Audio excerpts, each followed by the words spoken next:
guys do like the video. If you guys do like the video, I love the early like gang. You guys are amazing. People just jump into the video and like the video instantly. You guys are absolutely amazing. Make sure you guys also subscribe to the channel. You guys are you are going insane with the support, whether it is with commenting and liking, subscribing to the channel. You guys are absolutely insane. I cannot thank you so much for even just picking and watching this video. You guys have been making this final stretch of going into my 5th year on YouTube very exciting and full of love, and I cannot thank you guys enough for that.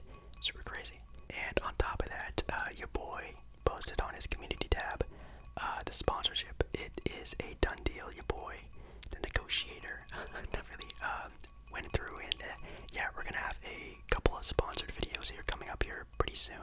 I just need to wait for everything to be like completely finalized, and yeah, I cannot believe it. And it's not like me going around begging people for, sponsorships or whatever.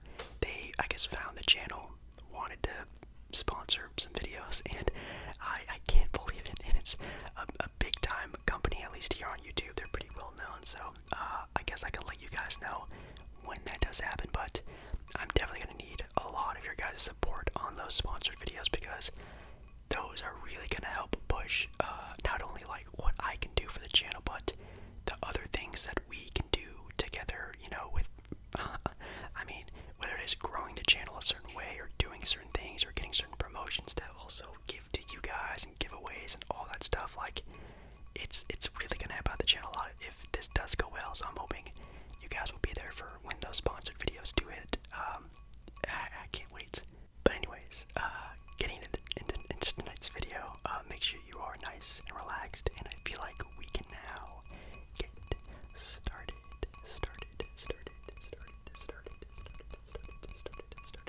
So again, for this video, it's gonna be one player on every team that needs to be traded. Now, it could be because they have immense value and they could get something out of that. It could be because they're a bad team needing better players, because they're a good player that need more than just them. It could be draft picks, it could be anything. It could be a bad contract, who knows. One player that every team needs to trade. The first one, alphabetical order as always. We have the Atlanta Hawks, and with the Atlanta Hawks, might be kind of an obvious one. Definitely a little bit of a decline from last season, at least his effort that he's putting up. It's Danilo Gallinari from the Atlanta Hawks. Big yikes. Obviously with Danilo Gallinari taking up a very big chunk of cap space from the Atlanta Hawks. I think he's making about $22 to $25 million in cap space right now for the Atlanta Hawks. Definitely would like to get that money back now that some of their up-and-coming players like Cam Reddish might be looking to take that money away from them. Also with DeAndre Hunter, they gave a big bag to Kevin Huerter after having a pretty good playoff run there at the end of last season, but also a player that's not really turning out to be a great of a pickup there. But man, Danilo's definitely a player who could help out maybe some more teams out there. I'm not saying he's a bad player, but definitely not what he used to be, if that makes any sense. Definitely a good stretch four in today's NBA, but I don't really think he's really what the Atlanta Hawks are looking, or what they expected to get out of this big contract deal that they gave him. So I would 100% agree with that. I feel like that could really go towards a good piece for not only now, but for the future of the Atlanta Hawks. I feel like the Hawks kind of get the sense that, oh wow, okay, we need to pump the brakes a little bit. Not as good as we thought we were going to be at this point in the year. Let's see how we can fix it, and obviously getting rid of Danilo Gallinari, getting maybe some pieces back for that, or maybe even just some cap relief would really help out. So I do agree with this. Sadly, after them, we have the Boston Celtics. For the Boston Celtics, kind of an interesting one that they stated here. It's Dennis Schroder for a player they need to trade. Yikes. I mean, I do somewhat agree. I mean, of course, he's probably like their most tradable asset right now. I don't think they're obviously not going to get rid of Jalen Brown or Jason Tatum. That duo is going to be around for a while. So sorry if you're one of those guys who really wants to see Jalen Brown go somewhere else. And also, Marcus Smart is definitely not a tradable piece. I mean, Al Horford's not going anywhere. They really don't have a lot of flexibility with players that they either want to get rid of or even can get rid of. But I feel like Dennis It's definitely a movable contract and definitely a good enough player that you could probably get something good in return. I do feel like getting more, and I keep saying this, more of a playmaking type of point guard. Dennis Schroder, obviously, definitely a score-first type of point guard, right? Isn't bad, but obviously when you have Jason Tatum and Jalen Brown on the court already at the same time, you don't really need Dennis Schroder there, and I think having just a little bit of a more mature, high IQ, maybe sort of championship-ready type of point guard would really make this team look pretty good, especially during in the clutch, where I know they do have Marcus Smart starting at point guard down the stretch during the fourth quarters. Off the bench, having a good, high IQ, quality point guard who's very good at playmaking could be very valuable. So I feel like that could be a good sort of switch off, maybe, or maybe just even getting extra pieces to deepen the depth of the bench, which is also something they drastically need. So for the Brooklyn Nets, they just have Javon Carter. Not too sure how that fixes anything for the Brooklyn Nets. I really have no idea. Let me see here what they even have on their team. Obviously, trading away a role player like Javon Carter, I don't feel like it's going to do anything for them. Like, he's averaging 2.7 points and 1.5 rebounds. Like, that's kind of a lazy thing to say. If I'm being realistic, I don't think they really need to trade anyone on their team. If anything, they need to acquire. So maybe if they don't have roster space for an extra guy, I do feel like they should just sign maybe a free agent that could really help out deepen the team in any which way they can. Off the bench, I mean, Patty Mills, really good. They still have Paul Millsap off the bench. Blake Griffin, who's out of the rotation right now, he's not even really playing all that much, but man, I think, yeah, just deepening the bench through free agency right now, or bringing someone from the G League, something like that. I don't think they really even have any tradable assets unless they can somehow find like a suitor for like Joe Harris or something like that, but he's making some pretty big bucks just to be a three-point shooter, so I don't know what they could really get back in with that. So for the Brooklyn Nets, that's a tough one. If anything, they don't need to give up anyone. They need players. They need to deepen that bench. Next, for the Charlotte Hornets, we have Kelly Oubre Jr. as a player they should trade. Really? Wow. Kelly Oubre Jr. I think the only reason why is because it's on an expiring contract, and you probably want to get something back out of him if he doesn't want to re-sign, which, man, if I'm Kelly Oubre Jr. and I'm on this exciting of a team, I think I would want to stay, but I can kind of see why he probably wants maybe more of a bigger role. Obviously, having Miles Bridges having a breakout year and having Gordon Hayward, who's still on a lucrative contract, he's going to be there for a while. I think definitely the major thing that you would probably do if you would to trade Kelly Oubre, you would probably package him up in a pick and ship him off for obviously a big man. So obviously, Miles Turner, Christian Wood, yada yada yada, those players who we always hear with the name of, are on the trade market. I feel like patching that up with Kelly Oubre could really give you back a pretty good player, especially with a first round pick, which obviously first round picks are, gold in the NBA. And obviously Charlotte being at a point right now where it's not like you're going to be building through the draft, at least to me in my eyes, anymore. I'll knock on wood for that, I'm not trying to jinx them, but I think right now it's time to acquire pieces to help you, win, make the playoffs, even though Kelly Oubre is a really good player. I feel like it's probably a better move long term. Man, okay, for the Chicago Bulls, they have Coby White as the player they should be trading. Oh my goodness. If you didn't know, the Bulls just kind of got blown out by the Brooklyn Nets last night. Obviously, Brooklyn is still here. They're still the top dog. They're still the big brother of the NBA East, and the Bulls look like that annoying little brother who's trying to make a big name for themselves, and they have for sure, but man, this team might need a little bit of extra oomph, at least in my opinion, when I watched that game. And it also made me realize this team doesn't really have any stoppers. They don't really have a grit and grind type of guy. They do have Alex Caruso, who is a good defender, but I mean, who's going to stop Giannis? Who's going to guard KD? Who's going to be that guy where when the going gets tough, they can go to this guy to defend? And, DeMar DeRozan and Zach LaVine, they can give you all the buckets in the world, but can they not stop it on the other hand? Not really. So if they were to trade a player like they just stated, Coby White, who is, again, an offensive-minded guard, when they already have Alex Caruso, I think getting like a wing player, a 6'8", 6'9" forward who could really defend, obviously without having Patrick Williams this year, who would be that guy for them, who would at least try also definitely going to need a guy there. If they were to trade anyone, it probably would be Coby White because he has the most value. He's still young, he can still blossom. And I don't think it'd really hurt you all that much because he did miss a big chunk at the start of the year anyway. The Cleveland Cavaliers, theirs is Kevin Love.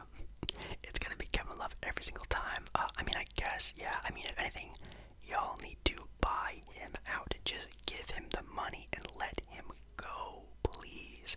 Let him go anywhere he wants. It would really suck to see him get traded somewhere that he doesn't want to be, which would really suck. I would really love to see him try to at least make an attempt at another run at some point in time in his career, because I still feel like he has a little bit left in his tank. He's just really saving it for when, again, he gets that next opportunity. Even though Cleveland is on a playoff team right now, which is really cool and definitely, again, really surprising, at least to me. Very fun to watch team as well. I think he would be on a title contending team than just a really solid playoff team, you know what I mean? So, in my eyes, at least in my perfect vision of Cleveland, I think actually Colin Sexton is probably the biggest trade bait they have. Obviously, of course, having Garland being definitely the guy, the go-to guard this year now, really showing that with this opportunity that he's getting right now, being the sort of sole guard there. I think definitely Sexton would be the guy, but obviously him being injured and stuff like that is very awkward, I'm sure. But if they could somehow get a deal done with Sexton being out, I think they 1000% take that opportunity. Dallas Mavericks, they have here actually listed Tim Hardaway Jr. for the player they should trade, and I'm not too sure if I really 100% agree. This might also be like one of those, like, well, if they had to trade someone who's a movable piece, and Tim Hardaway Jr. is probably the most movable piece without breaking the bank. Like, I think they would like maybe a big time Kristaps Porzingis blockbuster deal, but again, that's not very reasonable. But Tim Hardaway Jr., solid, 15 to 20 point per game scorer, can maybe have a very hot game every once in a while, and a very movable contract as well, making only around like 18 mil, which is pretty reasonable, I guess, in today's NBA. So he is probably their more realistic piece to move. I have no idea what you could get out of Tim Hardaway Jr. Probably just, again, another role player, but I think we all know Dallas is they have good role players. It's just, well, first things first, they need to stay healthy, and that's the big thing, but also needing a little extra oomph, a little extra firepower, having a third option. And, Tim Hardaway Jr. isn't really the best third option. He is a good quality player, even a good starter, but having him be your three-headed monster guy, not really what you want. So the Denver Nuggets, they have here listed JaMychal Green. Again, another just very random player.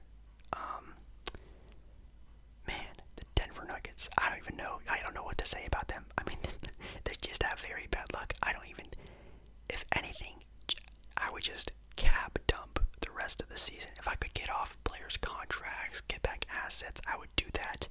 I wouldn't be surprised. I wouldn't even be mad if they tanked the season. They should be tanking the season with having two starters out and Jamal Murray, Michael Porter Jr., even though Jokic is having another MVP season caliber at that. But yeah, I don't know. This team is just stuck in a purgatory for this year, and I think for them it's just whatever happens. Just go with the flow, develop players, and just see what happens. Definitely, I would say cap dump. If they could do anything for the trade market, dump players that you are not wanting, or players with big contracts that you can sort of flip out of there and just have a good cap space for next season to really make a good push. Because next season, Jamal Murray, Michael Porter Jr. with another year under his belt, and Jokic having an amazing season, maybe continue that on the next season. And that's a dangerous team. Better watch out for that. Yes, the player we've been talking about this whole time. For the Detroit Pistons, they list Jerami Grant. Wow, who would have thought? Yes, of course, Jerami Grant. I feel like 1000% should be traded by the trade deadline. If he stays on the Pistons for the rest of this year, I will be extremely surprised. But for what you can get back for Jerami Grant, if they can get back at the very least, a young caliber player who can really turn into at least a solid NBA guy and a first round pick, I think that's perfect. If they are stingy, that would be very upsetting. If they were asking for, like, I don't know, an all-star caliber player or something like that, you know what I mean? Hopefully they don't, but I feel like you can't get a lot for Jerami Grant.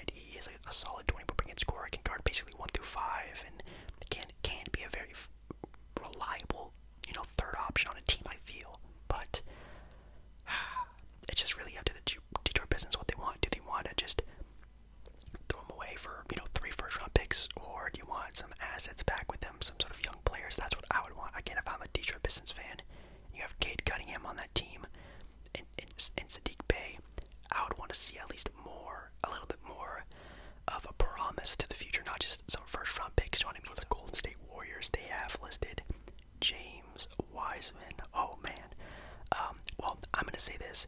They should not do a thing. I don't think they should do a thing this season. I think they are the title favorites so far, and even can get better with Klay Thompson coming back, but even him improving. I think he's only averaging like 15, 20 minutes a game right now. He's already putting up, 15, 20-point games, which is super crazy, and awesome to see. He's only going to get better. And then when you do get Wiseman back, who's even going to add more to your team, more depth to your team, I feel like that's going to be even better. So, I mean, sure, if you can trade Wiseman for, again, a more win-ready now big, which, again, I keep talking about them, Miles Turner, Christian Wood, yada, yada, yada. I think having a big there who is capable, Wiseman would be there.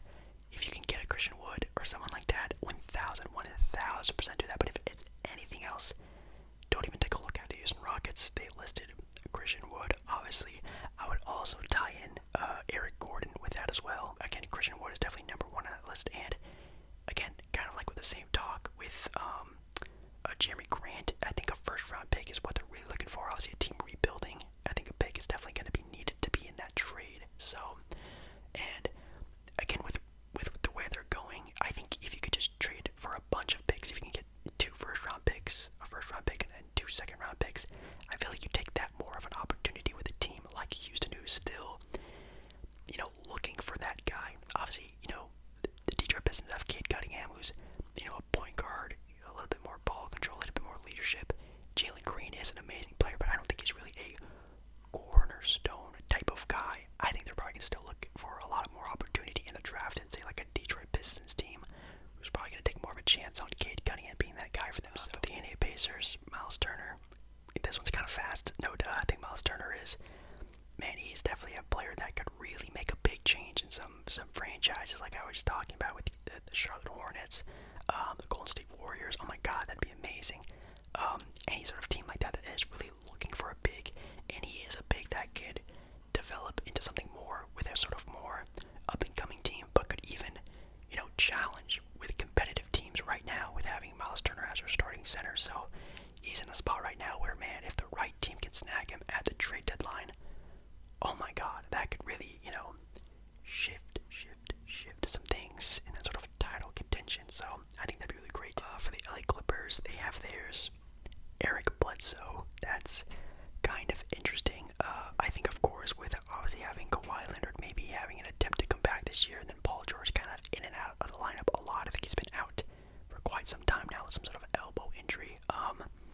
They're still winning games, which is so surprising. I think they're still 7th or 6th in the Western Conference playoff race, which is so crazy to me. But yeah, I think definitely an upgraded point guard is what they're desperately needing. No offense to, obviously, Eric Bledsoe. I think Reggie Jackson is still, Reggie Jackson right now is their best player on the team, which is so crazy to think about that. But yeah, definitely adding a little bit more to this team would definitely be nice. And if it is Eric Bledsoe, it probably is Eric Bledsoe, and plus he's getting paid like $18 million or something crazy like that. So if you can get him off the books, I feel like that's probably the best way to go. And then we have the LA Lakers next with Russell Westbrook. That's kind of a no-doubt one, and I do feel like Taylor Horton-Tucker's name should be at least tied in with this at some sort of level. Of course, again, he is getting paid some pretty good money and not really turning out to be the player, not what we were promised he would be, I guess what we were assuming he was going to become. But of course, Russell Westbrook is number one on that list. It's not the fact that he is like, again, super bad, super terrible, Russell Westbrook, yada, yada, yada. I just feel like he's definitely not picking up the pace to where the Lakers really want to be right now. Because obviously right now with the All-Star break coming very soon, the season's going to start picking up a lot more. And with Russell Westbrook still having, 20% field goal percentage games and having games where he has like 6 or 7 plus turnovers, it gets really bad. He does have some pretty steady games where it's like, okay, this is great if he can just stay at this level. That's amazing. But then he'll just drop down and have like an 8.2 for 14 game for like 3 straight games. You know what I mean? Like, I wish you could just stay that consistent, 15 point, per game, almost triple double Russell Westbrook being very, at least efficient enough to play in a fourth quarter or in a close game or something like that. That'd be amazing. But it just seemed like he can't. So I think, yeah, if you can move on from Russell Westbrook, you do move on from Russell Westbrook, whether it is for a plethora of role players, whether it is for one guy back, Memphis Grizzlies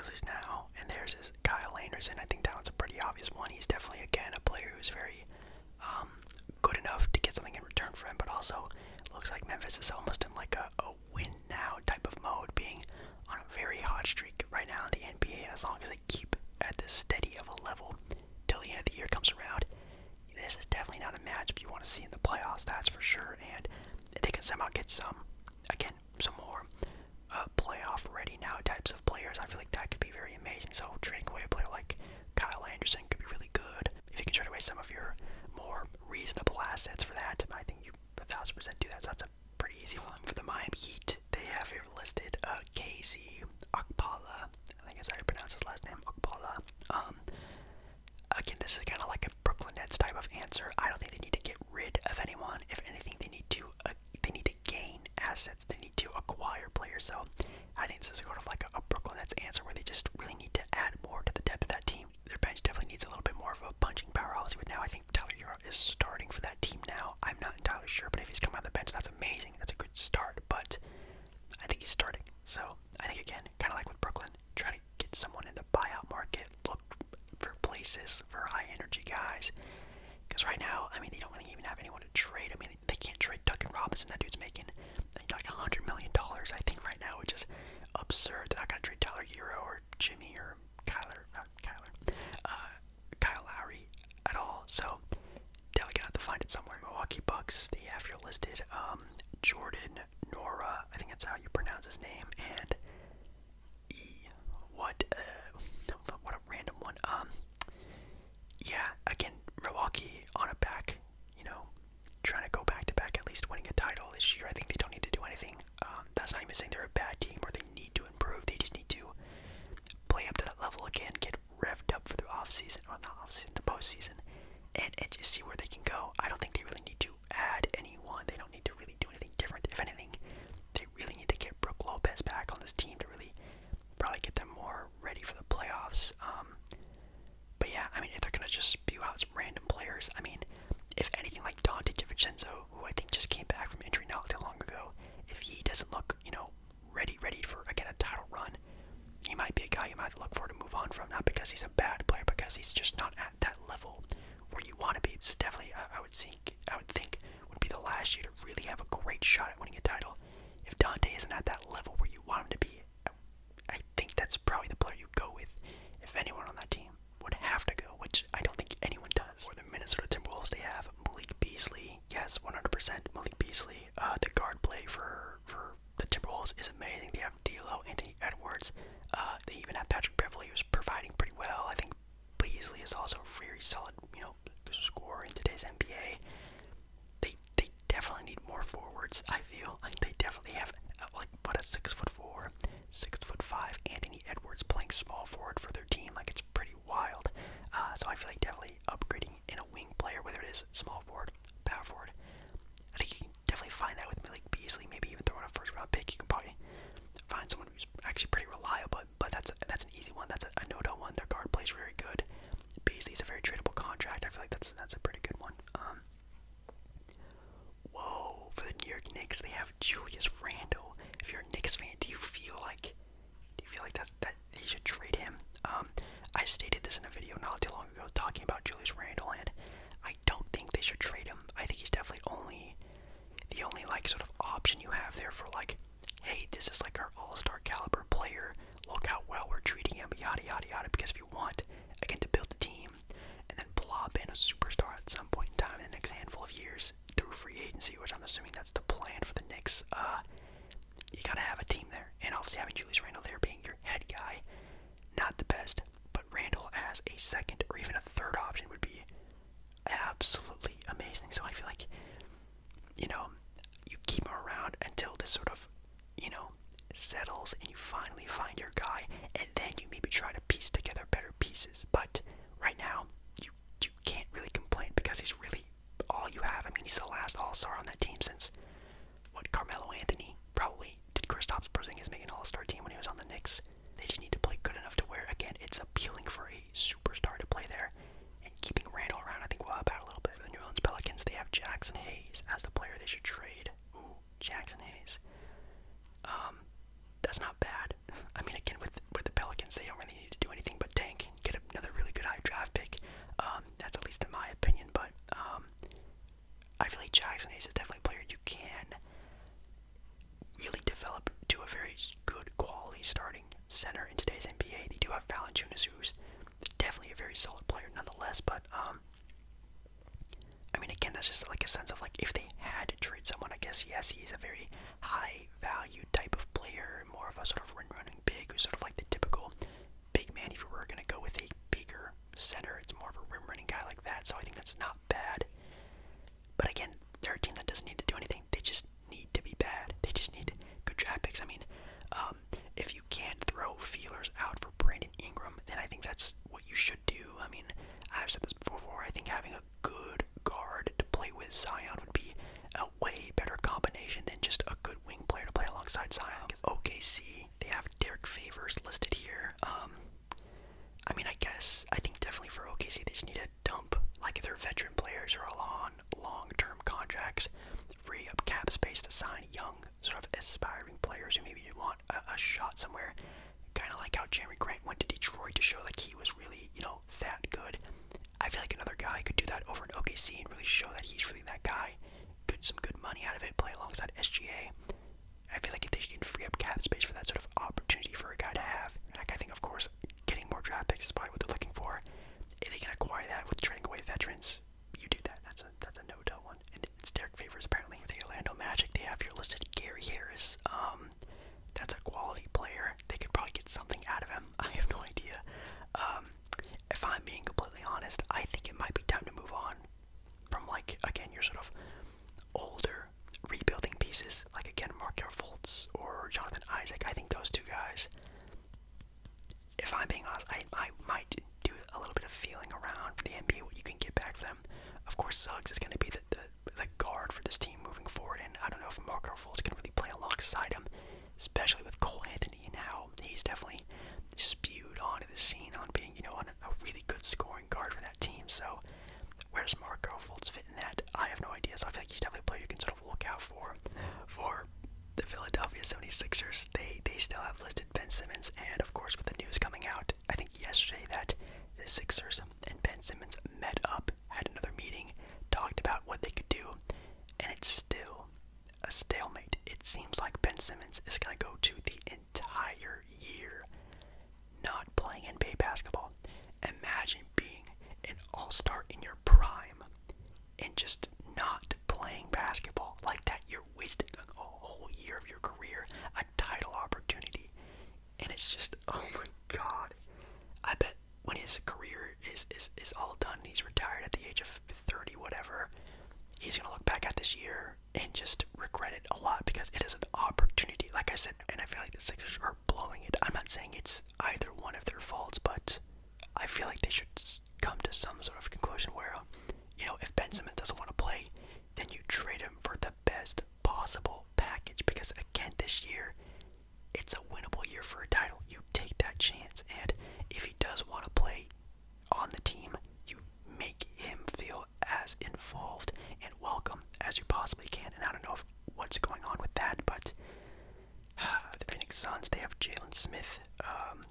I guess, yeah, he's like their, young player, untapped potential, doesn't really have anything really going for him, I guess. So you could definitely somehow finagle a rotation piece for the playoff run. I think that's what you do, a veteran player, because Phoenix is definitely a team that's also doesn't need to do anything to really have a great shot at a title. And if you can trade away a young guy for, again, a guy who's ready to win a title now, has some sort of playoff pedigree, you do that. That's kind of a no-doubt one. The Portland Trailblazers, they have here Yusuf Nurkic. Not bad. I feel like somehow Yusuf Nurkic and the relationship he has with the Portland Trailblazers isn't that great. Yusuf does love Damian Lillard, and that's probably the reason why he's really showing a lot of interest, but I don't think he's going to be wanting to stay. If he's staying, because he is a free agent after this year, he's going to want max money, which is absurd, but he's going to want it. Also, his agent is Rich Paul, who, if you don't know, Rich Paul clients always get the bag, and me being a Portland fan, I do not want to give Yusuf Nurkic max money. No way. So again, if you maybe package again a Yusuf Nurkic with maybe a younger asset, whatever it is, Anthony Simons or I don't know, someone else like that, and maybe even a pick. Could you get a Miles Turner? Could you get a Christian Wood? I have no idea. Portland doesn't really have a lot of first-round picks to go around anymore, but I feel like you could at least make an attempt. And again, with Damian Lillard having pretty much a season-ending, surgery, they're going to be tanking. It's tank time, baby, and I'm excited. I'm loving the tank. Hopefully the tank is good. If the Blazers get, a top 5 pick, that's really good trade bait to really package along, whether it is a top 5 pick plus CJ McCollum. You could probably get a really solid player out of that, or even just individually with trading away CJ, and then a pick